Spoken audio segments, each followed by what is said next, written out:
you're unbelievable.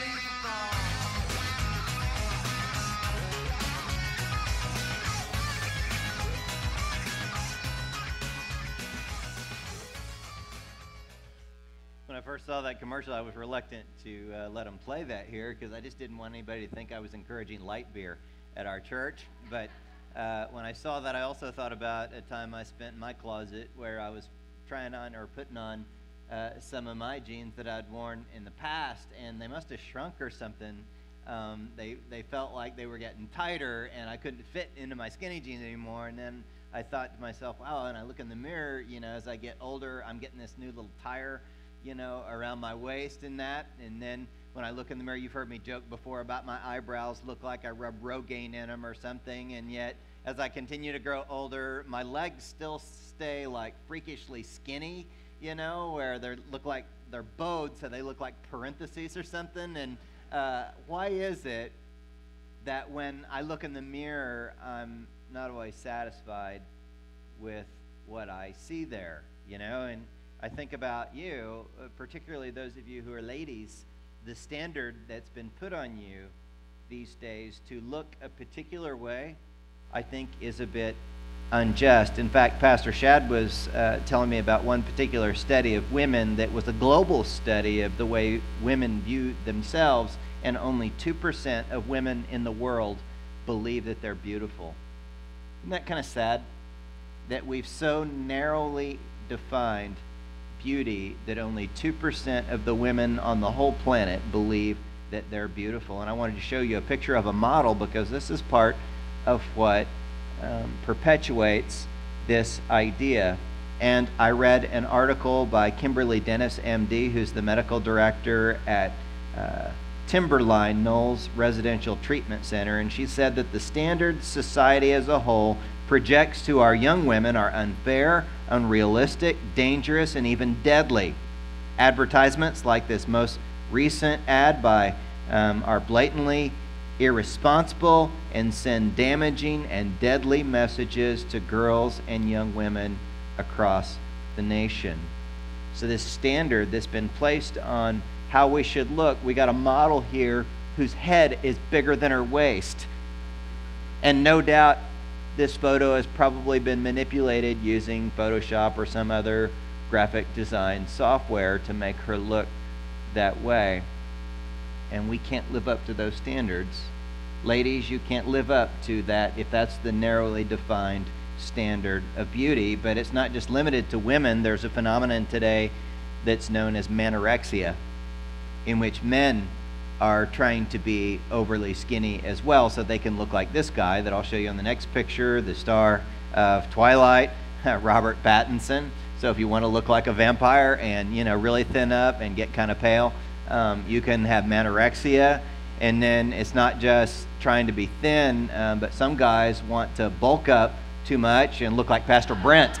Here is Pastor Brent, what he looks like. You don't always see this. He's clothed at church.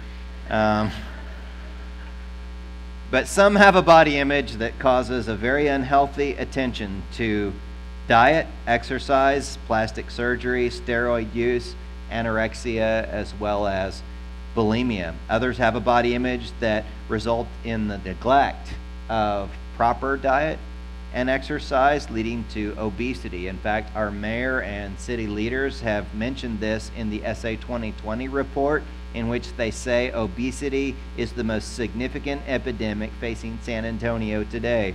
In 2008, roughly 2/3 of San Antonians were either overweight or obese. Gone unchecked, the obesity epidemic will continue to have significant impacts, including high rates of other chronic obesity-related diseases like diabetes, which results in rising healthcare costs, a decline in student educational performance in schools, and diminished workforce productivity. And so the goal is, in the next 10 years, is to decrease or reduce obesity in adults by 10% and reduce obesity in children by 25%.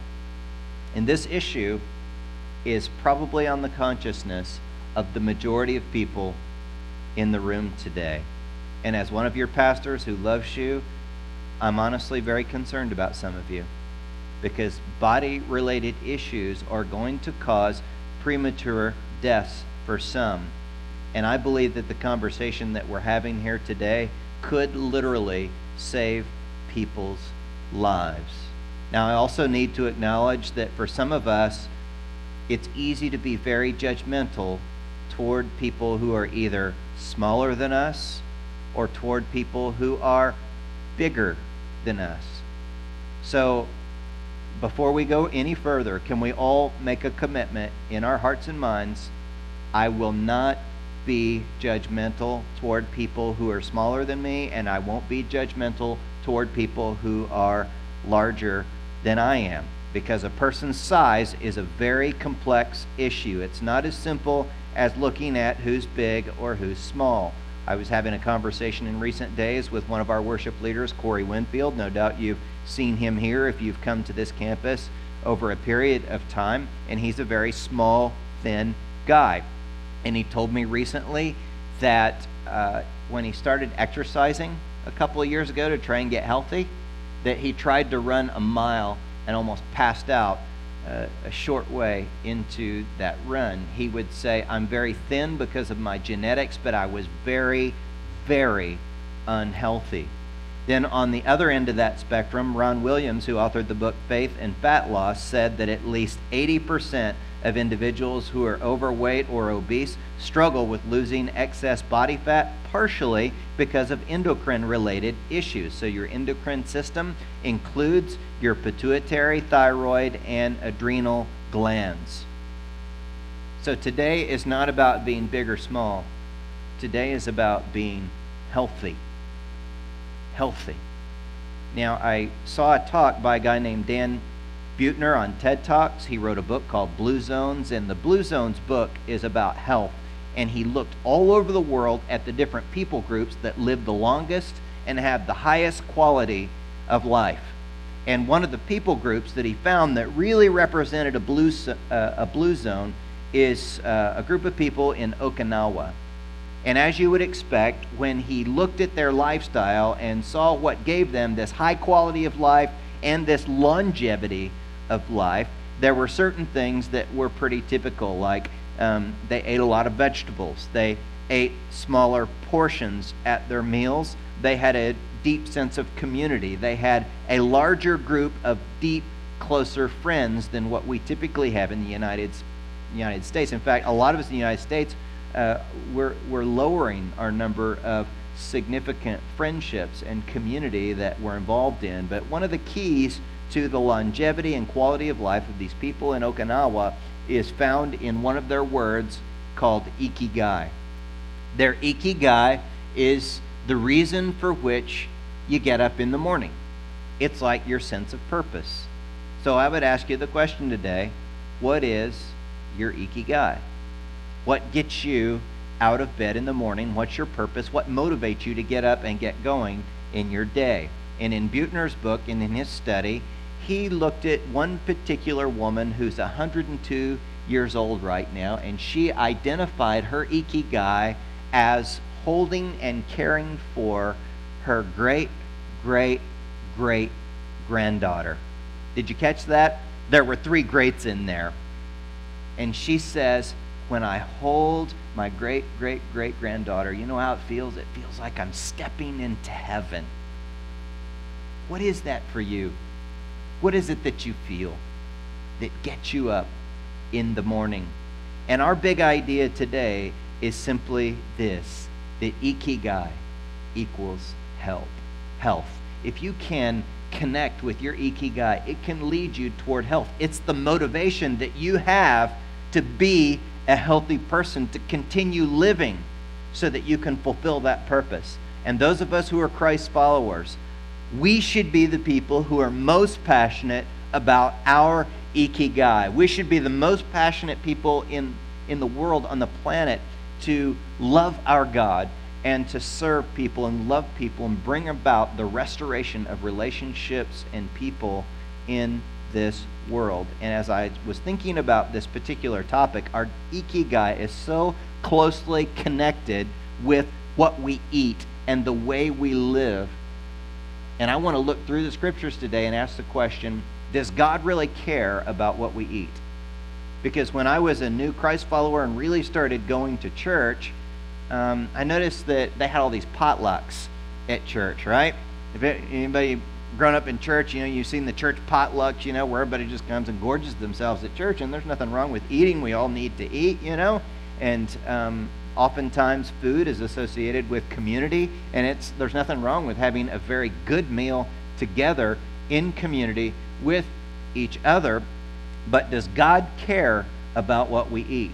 And I think what we're going to find, particularly in the very early parts of Scripture, is the answer to that question is yes. And if you look in the early parts of Genesis, you would see that Adam and Eve were living in harmony with each other, in harmony with God and their relationship with Him. And then the spiritual warfare enters into the picture, in which the devil, or Satan, tempts Adam and Eve to give up God's best for food.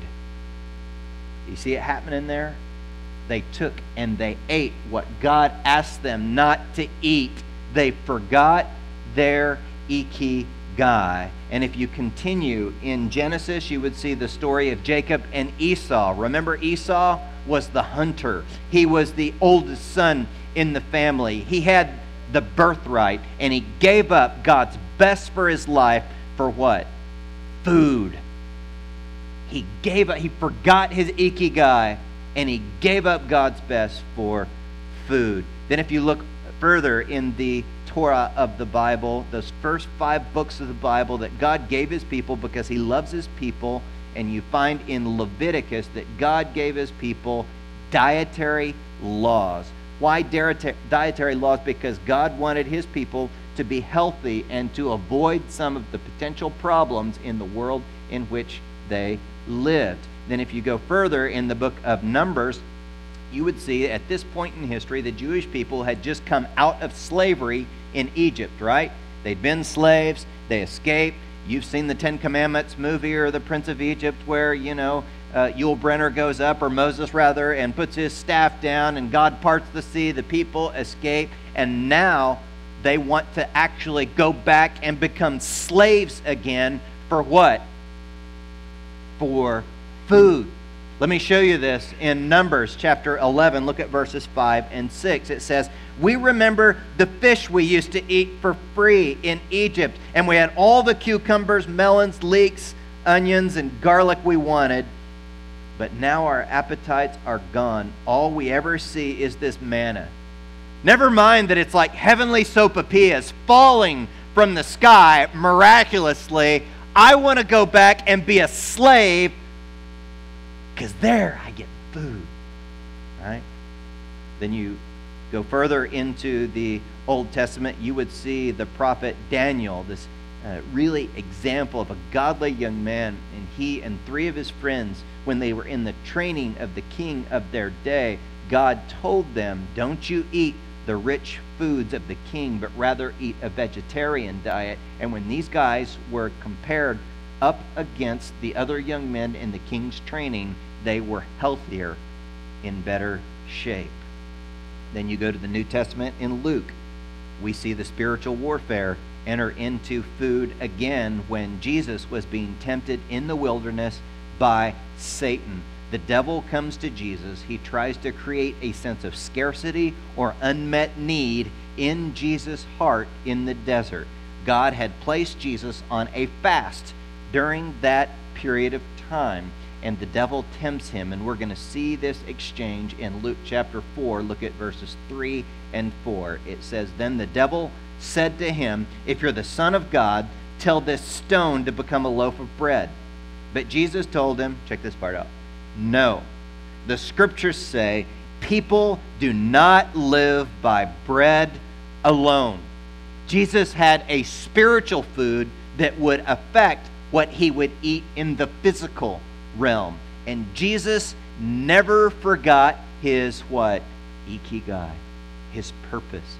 He knew that the physical food that he would eat would affect his ability to fulfill his ikigai, his purpose, which was to go to the cross.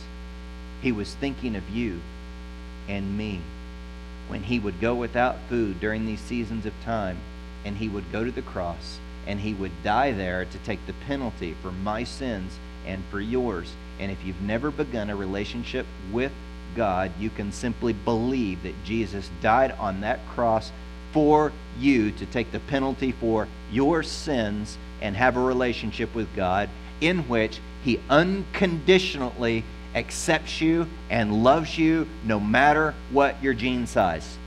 Okay? This is the love of Christ, and that was his ikigai. Now, Jesus speaks of this spiritual food, and a lot of times, Jesus speaks things that are parallel with what the Old Testament prophet Isaiah would speak. In fact, if you follow these two and what they wrote closely, you'll see a lot of the same themes in their writing. Some people have called Isaiah the gospel of the Old Testament. I want to take you back there just for a minute to Isaiah chapter 55, verses 1 and 2, and that reveals the spiritual food that Jesus was talking about. Isaiah says, "Is anyone thirsty? Come and drink.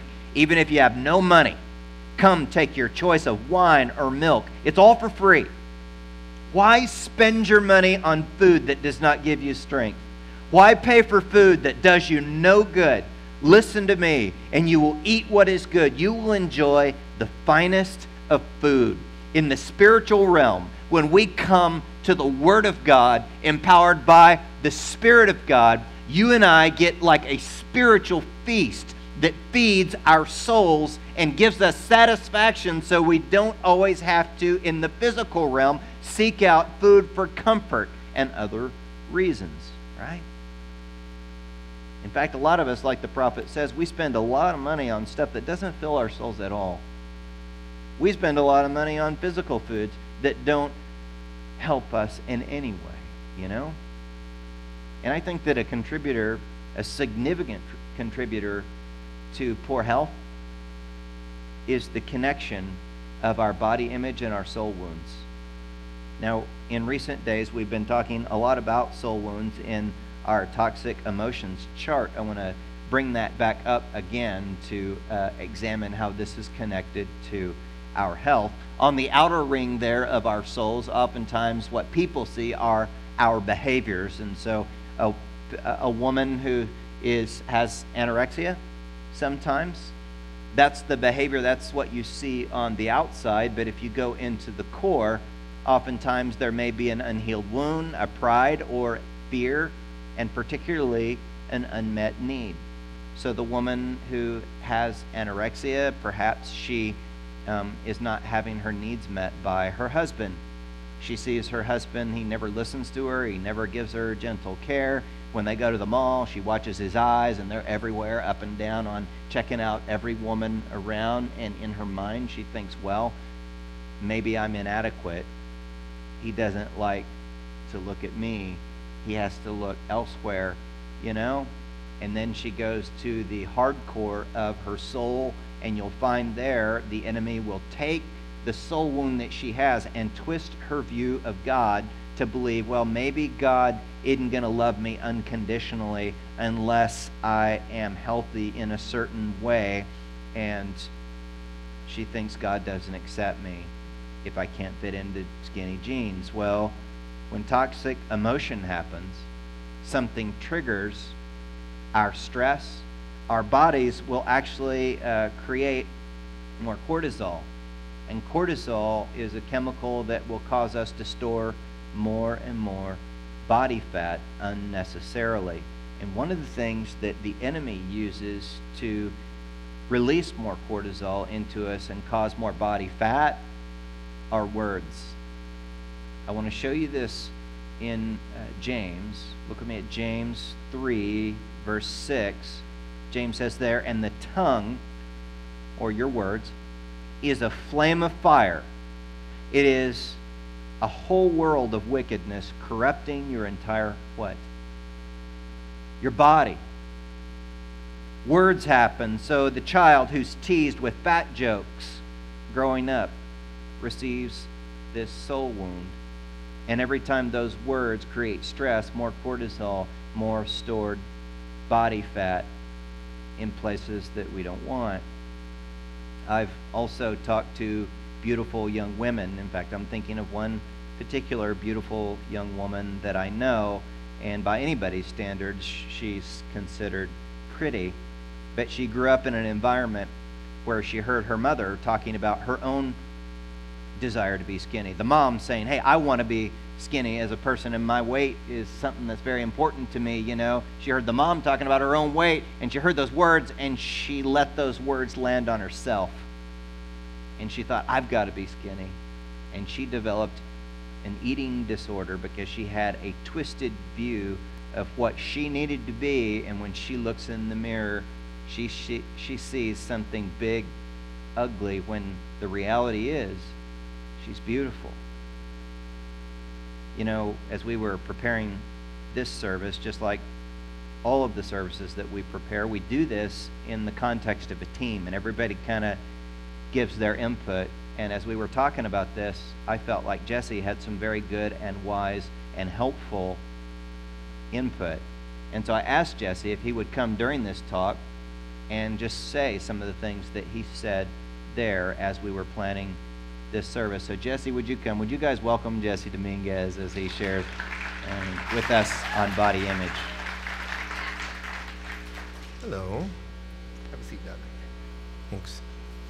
I'm going to share with y'all a story, and this story takes place in October of 2009.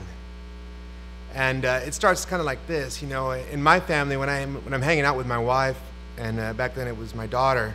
I have a son now, but he wasn't around. He was just a glimmer. We were hanging out, and we were going to watch a movie, and it was popcorn time. And in our family, when it's popcorn time, you know, that little brick that you throw in the microwave, that's like our last resort. Usually, when we want popcorn, I get sent to the movie theater to go get popcorn. And this would happen like, you know, 3-4 times a week, and I'm not joking. And so they kind of knew me at this theater.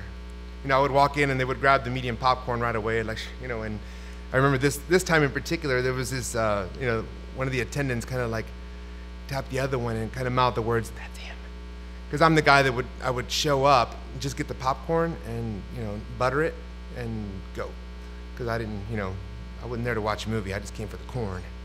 Well, and this time I got my corn very successfully, and I was very happy. And I was walking towards my little black truck, and I saw some youngsters that had just come out of the movies.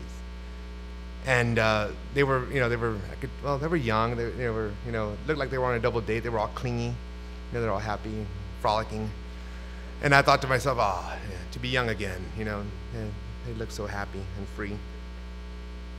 And happy and free. And I was like, so I'm walking towards my truck, and then all of a sudden I hear this really loud, oh.